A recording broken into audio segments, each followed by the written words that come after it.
question that I get asked a lot is why Portugal? Hey y'all, I'm Cam. If you're new to my channel, make sure that you subscribe and put that notification on so that you can receive new content about my journey of living in Portugal, about travel and wellness. Now, I'm sure many people understand why people are moving to Portugal.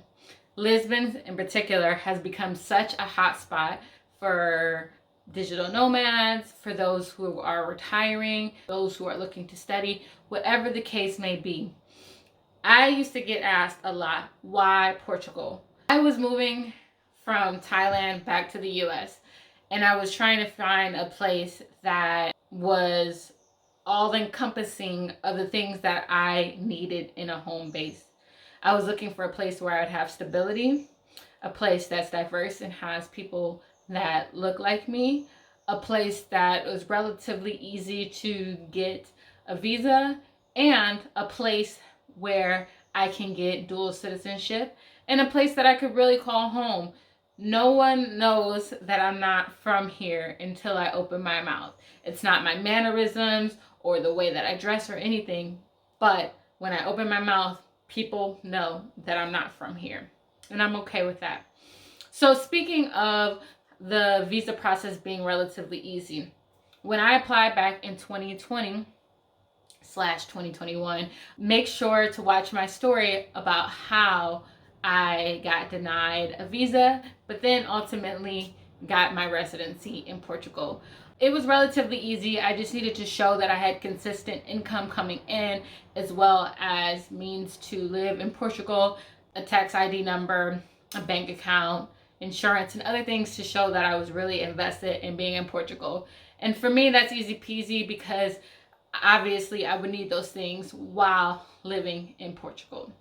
So once you apply for the visa, whether it's D7, D8, the student visa, the D2 visa, you can convert that visa into residency, which would give you 2 years residency. After 2 years of residency, you can renew it for another 3 years, and then it can turn into permanent residency. Upon doing that, you can apply for citizenship. To me, that sounds like a win. A win is a win, okay? So I was like, let me get on that. Let me figure out how to nomadize my life and get this remote work popping so that I can move to Portugal. And your girl did. Diversity is also an important component. I lived in Thailand. I absolutely love and adore Thailand, but it's a very homogenous country. I grew up in the US, so I was used to being around diversity and people from all walks of life. It was important for me to have an environment that was similar from a diversity perspective as home was, because I like interacting with people from all over the world. I like feeling like I belong. Diversity was a win for me. Then I love to travel. I absolutely love traveling. And I was like, Portugal seems like a great place to make my home base because I can travel to North America in 7 hours. I can travel to Africa in under 3 hours. Now, Southern Africa takes quite a bit. I can travel to Asia and South America, and all the flights are relatively affordable. The only place in the world that might be hard for me to travel to is Oceania, but I'm okay with that.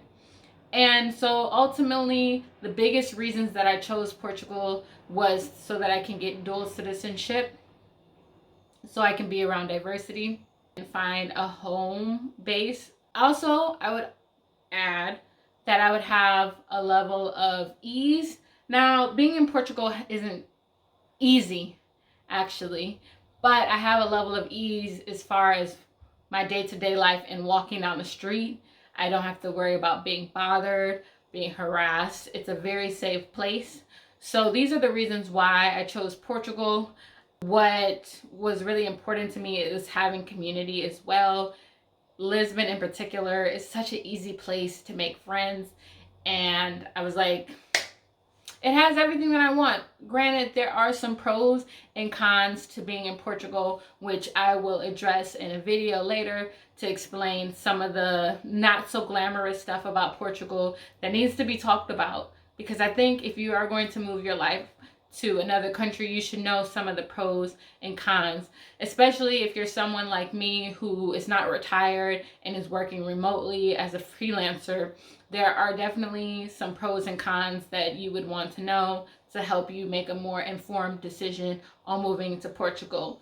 But ultimately, these are the reasons that I chose Portugal, and they're also the reasons why I am staying in Portugal, because I haven't had the easiest time. But when you think about everything and you zoom out and you look at the bigger picture, what's important to you? For me, what's important to me is getting dual citizenship. And this month marks my 2 years of being in Portugal. So I am 2/5 of the way there.